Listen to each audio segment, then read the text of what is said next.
क्या जम्मू कश्मीर में fuel LPG का स्टॉक अवेलेबल है या नहीं, इस पर जम्मू कश्मीर के जो चीफ सेक्रेटरी अटुल्लाह हैं उनके द्वारा एक हाई लेवल मीटिंग कर रखी गई थी, जिस मीटिंग में जम्मू कश्मीर के जो आनी लीडर्स हैं या बात करें एडमिनिस्ट्रेशन के कुछ ऐसे लोग थे जिनके द्वारा इस मीटिंग में शिरकत की गई और इस मीटिंग में पूरी तरह से बातचीत की गई क्या जम्मू कश्मीर में जो फ्यूल एलपीजी हो या पेट्रोल डीजल हो क्या उसकी कोई भी शॉर्टेज है या नहीं, और इस पर जो अटुल्लाह हैं उनके द्वारा क्या कुछ कहा गया है वो आप लोगों को बताएंगे। दरअसल जो कल मीटिंग रखी गई थी जम्मू कश्मीर में और जो चीफ सेक्रेटरी अटुल्लाह हैं उन्होंने साफ तौर पर यह कहा है कि यूटी में चाहे पेट्रोल हो या डीजल हो या एलपीजी हो उसकी अभी तक कोई भी जो शॉर्टेज है वो नहीं है। उन्होंने साफ तौर पर यह कहा है कि हमारे पास यानी कि कम से कम 16 से 21 दिन का जो स्टॉक है वो अवेलेबल है, और साथ ही साथ उन्होंने ये भी कहा है कि इसलिए जो वेस्ट एशिया में टेंशन लगातार बढ़ रही हैं जिसकी वजह से लोगों को जो यहाँ पर घबराने की जरूरत नहीं है। उन्होंने साफ तौर पर यह बताया है कि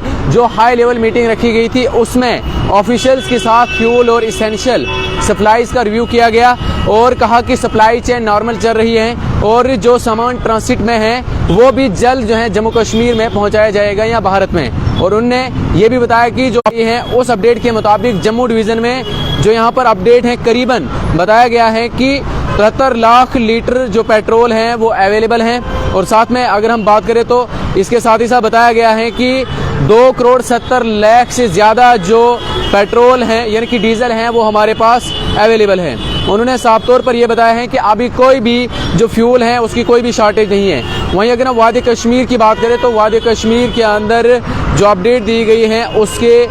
द्वारा तो उसमें साफ तौर पर यह बताया गया है कि 73 लाख लीटर जो पेट्रोल है वो वादी कश्मीर में अवेलेबल है, और अगर हम डीजल की बात करें तो 2.7 करोड़ लीटर्स जो डीजल हैं वो स्टॉक अभी भी कश्मीर डिवीज़न में अवेलेबल हैं। और उन्होंने साफ तौर पर यह बताया है कि ये स्टॉक करीबन 16 से 21 दिन तक रिजर्व कवर देने के लिए काफ़ी है, और चीफ सेक्रेटरी ने अथॉरिटीज़ को स्ट्रिक्ट मॉनिटरिंग और एंटी होर्डिंग चेक्स और ओवर प्राइसिंग पर नज़र रखने के लिए बोला है, यानी कि ऑर्डर दिया गया है ताकि कोई भी सिचुएशन का गलत फ़ायदा ना उठा सके। और पब्लिक को यहाँ पर यह बताया गया है कि जम्मू कश्मीर पूरी तरह से प्रीपेड है, इसलिए पैनिक या बाइंग की बिल्कुल ज़रूरत नहीं है। और उन्होंने साफ तौर पर यह बताया है कि जो 16 से 21 दिन का स्टॉक अवेलेबल है उसके बाद भी जो बाहर यानी कि हमारा जो स्टॉक फंसा हुआ है वो भी जल्द से जल्द भारत के अंदर पहुंचाएगा, और उसके साथ साथ जम्मू कश्मीर के अंदर। उन्होंने साफ तौर पर यह बताया है कि जो लोग भी